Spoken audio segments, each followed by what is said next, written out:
সুনামগঞ্জে গ্রেফতার সাবেক পরিকল্পনা মন্ত্রী এম এ মান্নানকে কারাগারে প্রেরণ করা হয়েছে। দর্শক, এ নিয়ে বিস্তারিত জানাতে যুক্ত হচ্ছেন সহকর্মী মেহেদী হাসান। মেহেদী, এম এ মান্নানকে রিমান্ড নিয়ে আপনার কাছে কি তথ্য রয়েছে নতুন করে?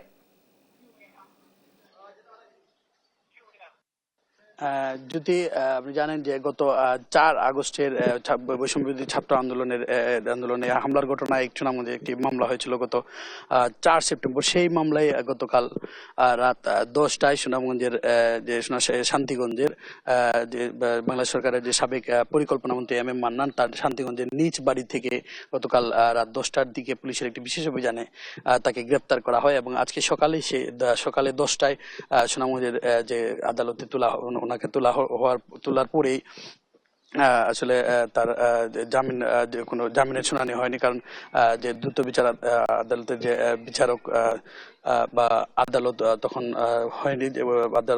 আদালত না ওঠার কারণে আসলে তাকে কারাগারে প্রেরণ করা হয়েছে এবং যে সংশ্লিষ্ট যে বিচারক উঠলে পরে এই যে জামিন শুনানি হবে বলে তো আমাদেরকে জানিয়েছেন কোর্ট। তো সব বিষয় মিলিয়ে এখানে বর্তমানে পরিস্থিতি অনেকটা এখন স্বাভাবিক এবং আগামী রবিবারে হয়তো আবার তাকে দ্রুত বিচারকের আদালতে তোলা হবে বলে ধারণা করা যাচ্ছে।